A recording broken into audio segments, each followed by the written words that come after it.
What a beautiful ball. Now it's Cristiano Ronaldo with a chance maybe to seal it, and he has taken it.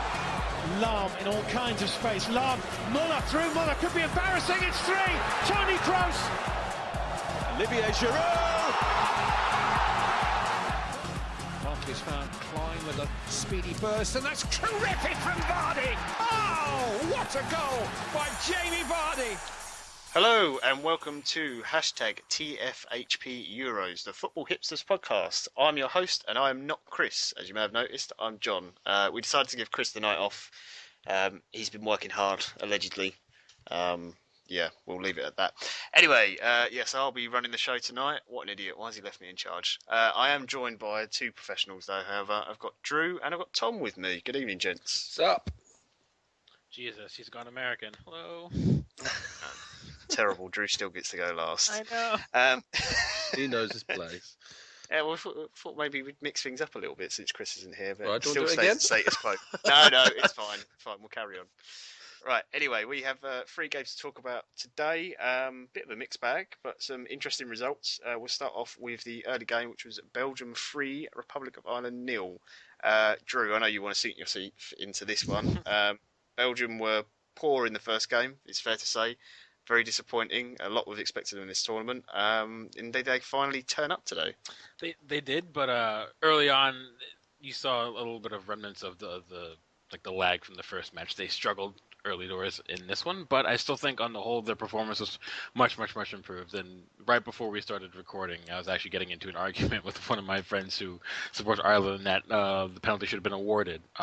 And I agree it should have, but on the balance of play on the day, I don't think it much would have mattered. I think Belgium was just that much better, and even if Ireland got a goal back, even if they sat back and tried to defend, I think Belgium was good enough today to break them down regardless. And the key performers turned up. Kevin De Bruyne was really pulling strings, and this is what you wanted to see from him. It was a much better consummate performance compared to the first match. Lukaku actually put his chances away, unlike his opportunities that he got against Italy. The back four is much improved, just with the change of bringing in Thomas Meunier in as a right back. And even just that one change made that back four that much settled. And not just that, but the Belgian attack finally got some support from one of the fullbacks, and it's evident that he got the assist for Axel Witsel's goal. So I think all across the board, they're just much better, and I think they'll look to build on this. I think using this as that momentum they needed, I think you might get a little bit more better from them moving forward in the tournament. So it'll be interesting to see how they respond. Yeah, I thought they looked much better today. Tom Wilmot's, the Belgian manager, has come under a lot of criticism, and apparently some of the players even saying that he's a little bit old-fashioned and not really tactically sort of up to date with the modern game, and maybe he's a bit more of a man motivated than anything else. He changed his side around today. He dropped Fellaini. He brought in Dembele, more of a sort of ball-carrying midfielder, can shield the back four but can get forward as well.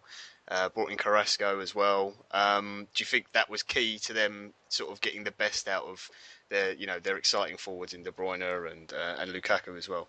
Yeah, I think it was important. I mean, I saw the point of playing Fellaini against Italy because you sort of want to match the physicality of them, but at the same time, they didn't really have that free-flowing style that we've seen them have in qualifying so often. Obviously, took out Niangalan, which was surprising at times. I thought Niangalan has been a top player all season. Maybe he hasn't come into the national team and done so well, but still, it's not. I'm a big fan of Axel Witsel, not just because of his name, but because he's a great player.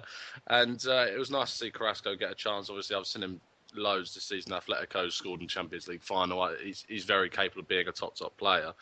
It's so it was nice to see him play. Hazard seemed a bit more lively, a bit more active, and back to his normal self.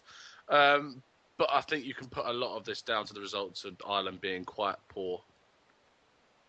Yeah, I think compared with the first game, the Irish midfield was very quiet today. Drew, on that, there was a lot made obviously about the penalty call you mentioned. I think we all agree it was a penalty. It should have been given. But Ireland didn't deal with the counter-attack well. They were out of position for pretty much all 3 goals, although they were well-made goals, the Belgian ones. The marking for Witsel's goal, the first goal as well, and the third in particular, where I think it was Kieran Clark just dove in for a tackle. instead of either trying to show Hazard down the line or actually just wipe him out and take the tactical foul.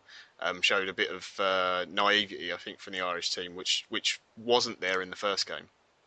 Yeah, no, I agree with that. I was actually talking with our faithful listener Peter Kennelly during the Belgium match, and he was saying how he's not sure why Lukaku was playing because he wasn't being utilized well, and I mentioned to him that the way, for much of the first half, the way Belgium were attacking is they were still taking their time, slow, methodical build-up, and that was isolating Lukaku because it gave the Irish time to get back, set up, and then get a marker on him, even 2, sometimes 3 markers, depending, and then supply lines were really cut off. But then, I mentioned to Peter, I said, if Belgium start counterattacking like they can, right when they get the ball, it'll get Lukaku chances, and he scored both his goals on the counterattack.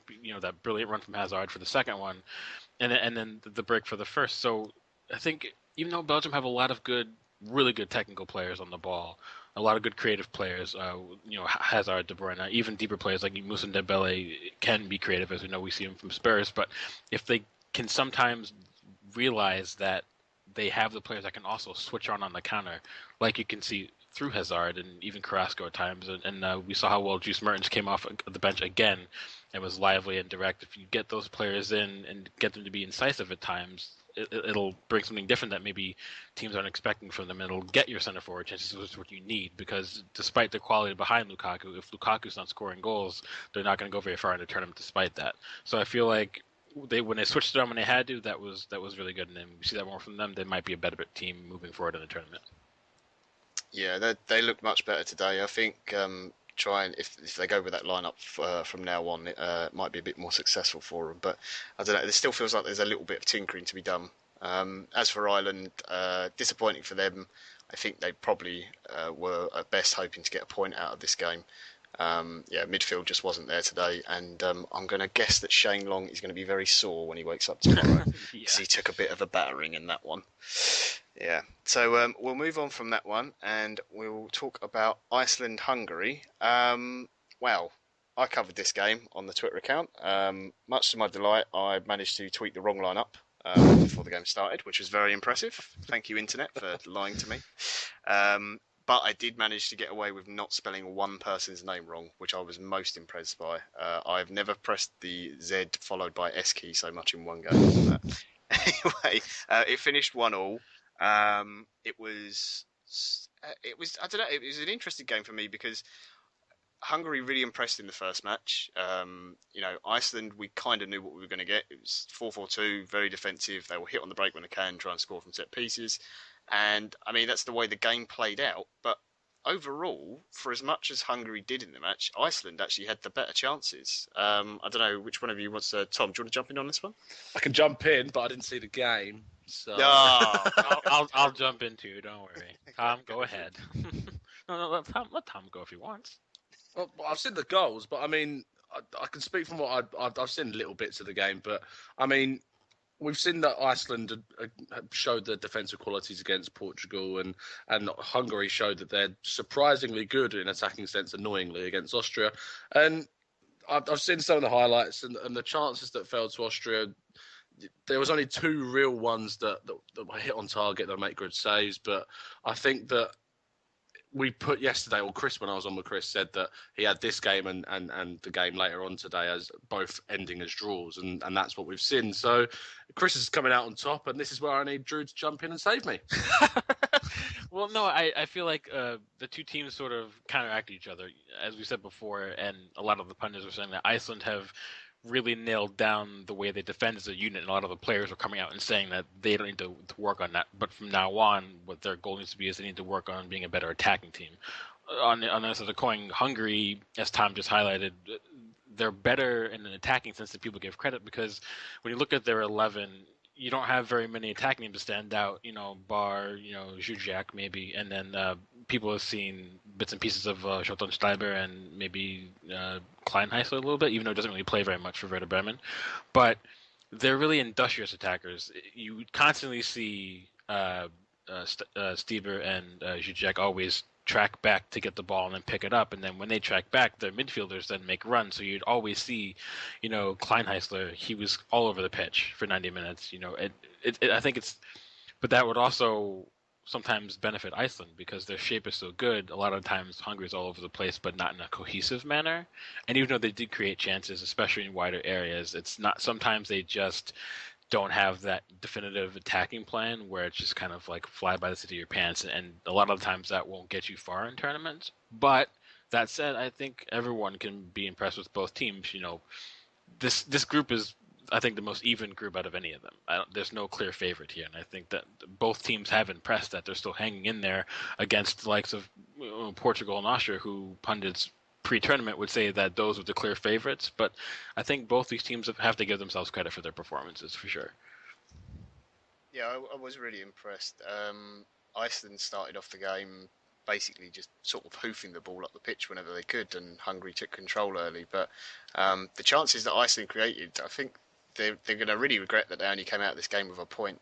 Obviously, they took the lead, and then it was a very, very late goal, as has been the trend in this tournament so far, an own goal from Sparson.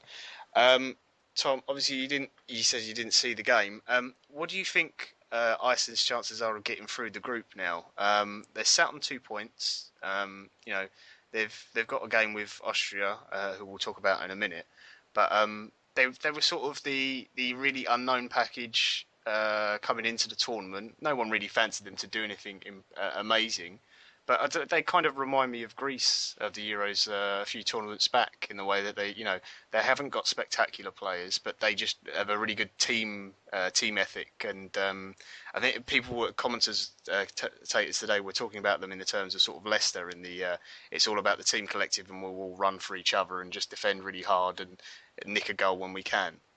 Yeah, I think it's key when you go into a tournament, because as we'll go on to in our later matches, teams can have individuals, and they could be the best players in the world, and it doesn't always work out. I mean, they've got a bit of a star in Sigurdsson. He's definitely the leader of their side, of the quality that he has.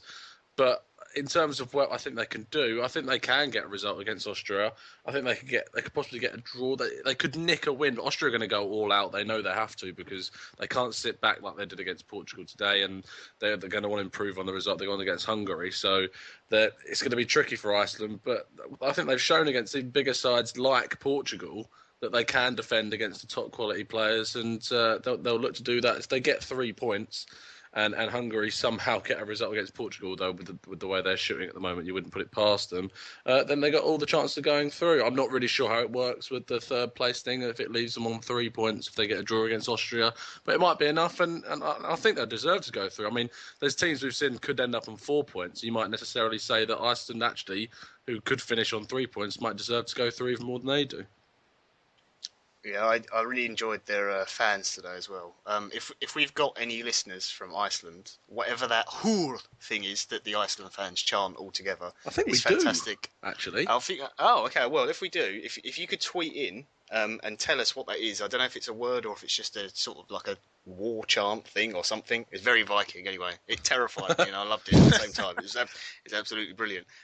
Yeah, just quick word on Hungary before we go. I did really enjoy Kleinheisler and Zuzjek. Is that how you pronounce it?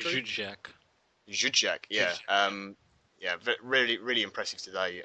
Full of energy, and the little 1-2s and stuff they were doing was good. Just couldn't quite get the final product at the end there. But yeah, good result. Iceland disappointed. Hungary celebrated as if they'd were definitely through in the group. I think 4 points probably will be enough, and they obviously think they can get something out of the Portugal game. I think they'll actually do better against Portugal because there'll be more space for them to play in. Rather than against Iceland, where obviously they're sitting deep. But we shall see what's coming up. Now we're getting on to the game that I know Tom is dying to talk about. He's very excited about this. So Portugal, Austria, 0-0. Lots of things happened in this. So Tom, I'll let you have at it. Go for it, mate. No, it was quite enjoyable as a 0-0 game. Not often you get to say that. It had pretty much everything, and I was doing the tweets for the match, and it was incredibly difficult to stay unbiased. But I think I succeeded. No, I didn't succeed at all. I was very fun. But no, it was a good game. It went pretty much down how I expected it to, because Portugal have got so much more talent across their team, not just with Ronaldo and the like, but in midfield and even defence across what the Austria players have got. And it was disappointing to see Alaba not really step up in this game, and that's probably a reason why it didn't go down for Austria, maybe as they have liked it to. They brought in Sabitzer and took out Janko, a bit more of an outlet of speed up top and more youth and chasing the ball down, and he'd run his arse off the whole game. Junizovic was obviously injured, which was a massive blow, so Alaba played in that number 10 role, and it really didn't suit him. And obviously they brought on Schopp later in the game, but we can talk about it all day, but then we can't not talk about how many chances Portugal and in particular Ronaldo had. I mean, the first case of where he missing the penalty was unbelievable, and he's got all this. I think it was 12 minutes from time, and he gets brought down by Hinteregger, a blatant foul. It could even be argued that it should have been a red card because the ball was being played across, and Ronaldo would have got there, and Hinteregger just tore him down. But not surprised after watching him at Gladbach since he's transferred. I'll be honest. But no, he likes giving away a pen. No, he does. And but Ronaldo steps up, and I agree with Henri after, because I was watching the BBC coverage, and he said it didn't feel like he was going to score because he was speaking to the referee. The referee was walking away, and you could see Ronaldo remonstrating with him, and then he puts it and hits the post. Like it was unbelievable. If I was him, and the keeper's got to make a decision. And I would have put it straight down the middle in that case, because the keeper's got to dive, or he's going to like a numpty, and he did dive, and he dived the wrong way, but it didn't matter. And then the goal that was offside it was his typical thing where he likes to stand completely offside for a free kick that's going to be swung in, and with the aim that the defenders are going to drop back in and play him onside once the ball's kicked. But it just didn't happen. They held their line, or they dropped slightly, but not enough to play him onside, and it went in. He thought he'd scored and went off crying. So it was a brilliant game for me, because I enjoyed watching Portugal squirm, because I don't like many of their players. Nani is one of them I can't stand, but it showed that Austria can be like resilient, and they'll need that going into their final match. Yeah, how was that? That was good. I'm impressed. Honestly, I thought you were going to go on for about 20 minutes, but doing a Drew, that's known as on the podcast. I hate you all. But I was impressed by Austria. That they were very solid at the back. Ronaldo has been getting a lot of stick of late, in particular since the Iceland game, when he refused to swap shirts with was it Gunnarsson? I think it was. Yeah. Who scored? Was it Gunnarsson who scored the goal for Iceland? I can't remember now. Jan. They're all something son. I've just insulted everyone in Iceland. I apologise.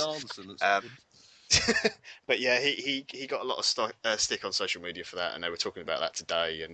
And there was many tweets of different journalists being in bars all over France, and everyone in the bar bursting out laughing. So yeah, I'm sure he doesn't care too much, but he does get a lot of stick. I must admit, I'm not his biggest fan, but you can't deny he's a wonderful footballer. Tonight, it just didn't go for him. Drew, Austria. Well, so far in this tournament, I've been really disappointed with them. They were talked up a lot before the competition. They've got players that people know. Alaba obviously being sort of the star man. Tonight, he was played in a number 10 role, which I really didn't understand at all.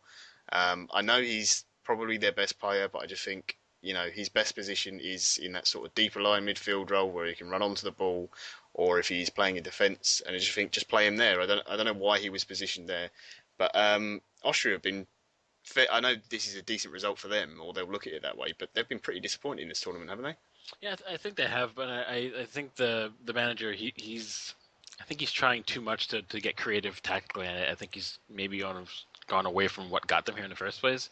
I mean, you brought up Alaba at that number 10 role, and we were talking about it in the WhatsApp group that despite Ross's jokes, which are actually pretty good, that he seems like he didn't know what his actual role was.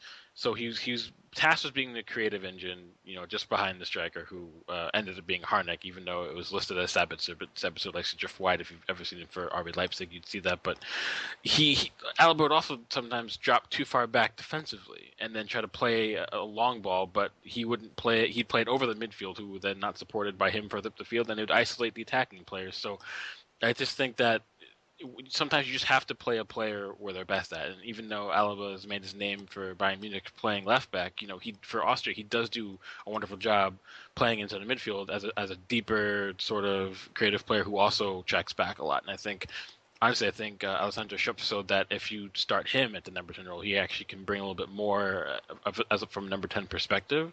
So for me, I think that one issue is that Austria's not creating enough chances. So I can understand maybe why Alaba was put there, but I don't think he's the one that's going to unlock the defense, if you will. I like the call for Sabitzer. Tom and I were happy about that, and I thought Arnautovic actually was the worst attacker there. I think for much of the match he disappeared, even though he plays well for Stoke, as we know as Arsenal fans, he didn't show. So I think the question is where the goals are going to come from, because I think if you look at it right now, they're only one of 4 teams that haven't scored a goal yet this tournament, and they're already going into the final match day, and they haven't found the net yet. So I think that's a big question mark, is where are these goals going to come from against an Iceland team who know how to defend. So I think they have some serious question marks moving forward, and I don't think they're going to make it out of the group, and we can all be very, very disappointed for sure. Yeah, there was so much hype about them before the tournament. They were sort of the dark horses, if you will, before it's all kicked off. But it's not looking good for them. Tom, back to Portugal quickly. I'm just looking at the stats here. Had 23 attempts tonight, 10 on target. Obviously, a lot of that is Ronaldo. He certainly missed a lot tonight as well. He'll get obviously most of the press. But is it fair to say that the rest of the team needs to step up? Because if he doesn't score, they really don't seem to click or function very well. Nani, Charisma were all fairly quiet tonight. Eder's come off the bench twice now, hasn't really done a lot. They've got good midfielders, but no one else is really performing for the team either. So do you think it's fair to criticise them as a whole rather than just put it all on Ronaldo? Yeah, I think we can give Ronaldo a lot of the blame with the penalty, but Nani and Quaresma were quite quiet, as you say. It was without trying to compliment Austria too much. Almo had a good game, bar his distribution. I mean, the save that he had from Nani in the early half, when he was 1-on-1, was good, and then Varela had a long range effort that he parred around the post, and they had plenty of chances. I think Ronaldo's had 20 shots in the 2 matches, and I think it's a 10 in each game actually, and hasn't scored. So they're definitely making chances. It's just that final thing that they need to do to finish it off, and it's just not happening for them. I think we said before it came in, we went through the team and the amount of quality they've got outside. Drew, I know you're very happy that Guerrero's gone to Dortmund, and he was sprightly, but his final ball was a bit odd sometimes. He a bit overhitting some of the crosses he was putting into the box. Andre Gomez was trying to be more direct, but he couldn't really get past. Like Ilsanker and Baumgartlinger had excellent games and really snuffed the midfield out for Portugal, and that's forcing them wide. But ultimately, it's still going to come down to Ronaldo, and we've spoken about this, and like their best players, probably their biggest hindrance, and it's odd when you see something like that. And we saw Sweden play so dire with Ibrahimovic, and he's playing out of position, and maybe these countries just need to learn that maybe if you just played your best player in their natural best position, as in Ronaldo wide left and Zlatan as an out-and-out striker, instead of playing just behind Berg or Guidetti, you'll get the best out of them. But that just doesn't seem to happen, even with Alaba today. So it's maybe something that tactically the managers need to learn from. Yeah, it's a really good point. I wanted to pick up on that myself, actually, that the star players of the tournament so far haven't exactly turned up. And it seems like all the managers are trying to shoehorn them into the team and making them the focal point rather than going, right, your best position is there, then I'll build the team around you. They just sort of got the team and gone, we're missing talent in that area, you go play there. And it just really hasn't worked. Before we round up and talk about, have a quick preview of tomorrow's games, I should just go back to Group E quickly, Belgium and Ireland's group. Italy are now through as group winners. Lovely jubbly. Nobody saw that coming, including me. I certainly didn't. But I'll happily take it. We'll just quickly go to the fact that, so Belgium now on 3 points, Sweden and Republic of Ireland both on 1. The Irish, you may get lucky because Italy may do their usual of, well, we don't need anything from the last game, so we'll rotate everyone. Fingers crossed for Ireland in that sense. But Belgium, Sweden should be an absolute blinder because that's basically a straight shootout for the second place in the group. Any predictions on that quickly? Belgium. I would say Belgium. But Sweden are poor. not just that, but you just said it, that the stars of the tournament haven't really turned up, and I just don't see what Sweden can bring to the table that's really going to threaten Belgium at the back. Zlatan is fantastic, but the supporting cast is poor, or at least they've played poorly. So I would say Belgium for sure. But that sucks for Group F because First place, whoever finishes in Group F actually has to end up playing Belgium should Belgium finish second. So that's not what you want going into the round of 16 as a Belgium heating up. So, you know. Oh, that is not good. And yeah, as you say, Group F at the moment is Hungary on 4 points, Iceland on 2, Portugal are also now on 2 points, so this hasn't updated, and Austria on 1. I don't think anyone had Austria bottom of the group after 2 games. Hungary top. Yeah, Hungary top as well. But I did, yeah, sneaky bet on Iceland. I did say. You never know. Johnson top scorer's not going well there. Yeah, Good Johnson. He came on. He gave the ball away twice, but you know he came on. It was good. Now, quickly before we run up tonight, we will preview tomorrow's games. Just the 2 games tomorrow. It starts match day 3 of the tournament. So it's just Group A tomorrow: Romania versus Albania and Switzerland versus France. All the group games from now on will be played at the same time, so there can be no sort of cheating or anything like that, because we don't want that kind of thing in the tournament. Any predictions for these boys? Romania, Albania, Drew, which way are you leaning for this? I think either team can go on and win that, but I think honestly, I'm gonna say Albania just because I feel like it. No other reason. Okay. Just because I feel like it. I mean that would probably be one of the upsets of the tournament. I don't think this tournament's had enough of them, so I kind of want to see that. And I think that going forward, they offer as much as Romania does, and they defend well and with shape. You know, they lack goals, but you know, it'd be nice to see a little bit of an upset. So I'll go for Albania, just because. Tom, any difference?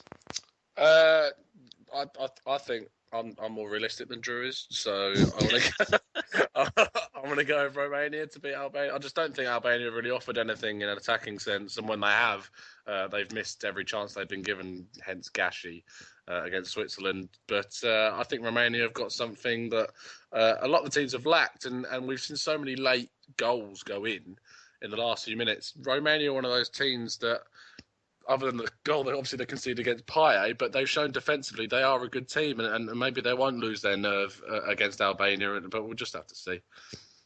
Yeah, I think I've got to lean with you on to that one for Romania, just for me. Also, just because I always love their kit. It's always been great. See, I went full Chris there. It's like he never left. And the other game in that group, Switzerland versus France. I think...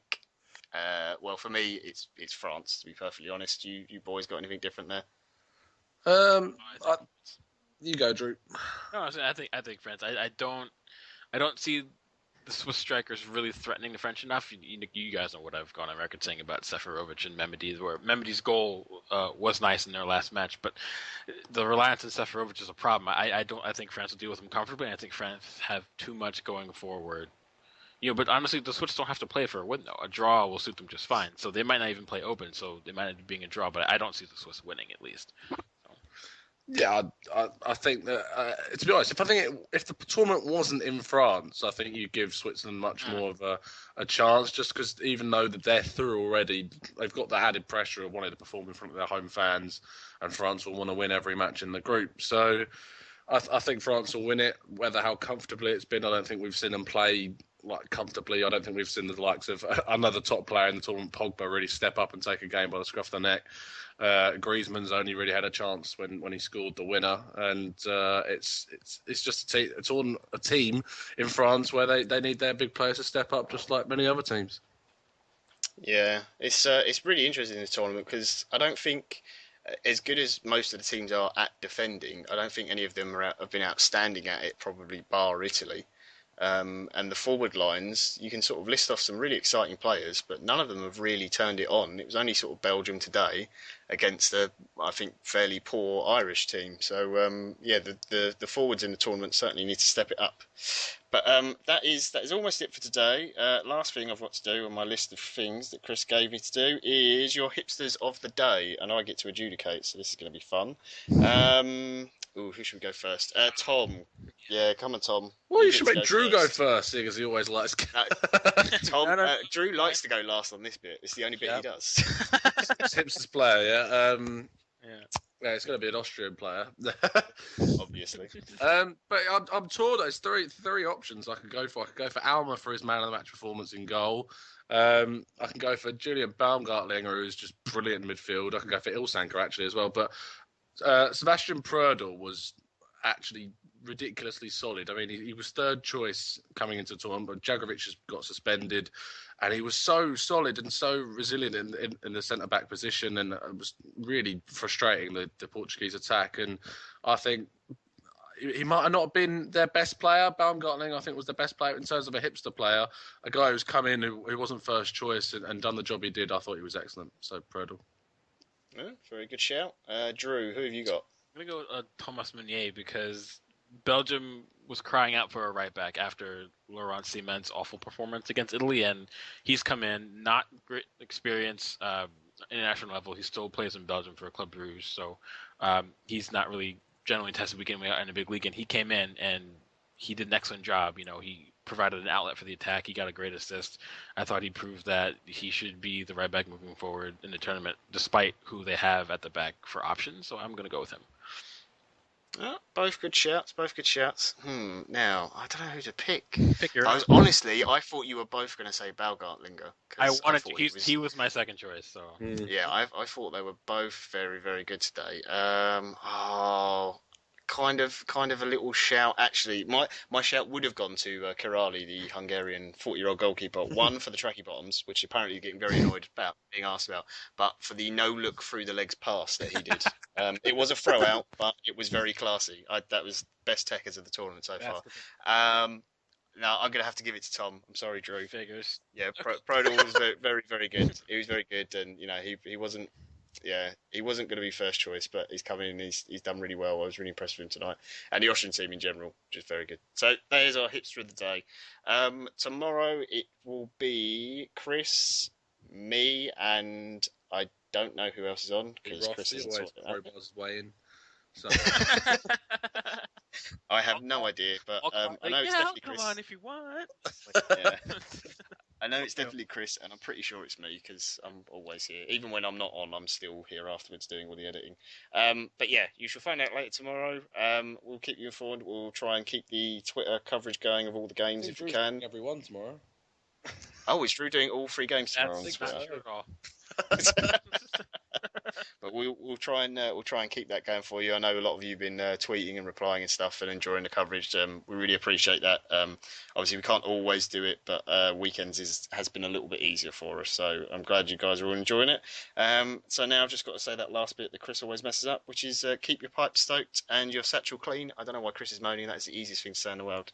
This has been the Football Hipsters podcast. Thank you for tuning in, and we'll be back with you tomorrow.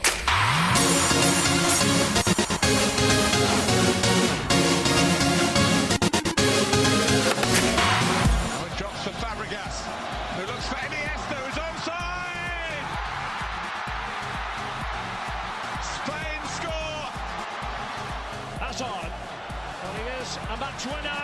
Is this the moment? It is. Divock Origi. There and no pillar. And they now have the breakthrough. Bale. To Greener.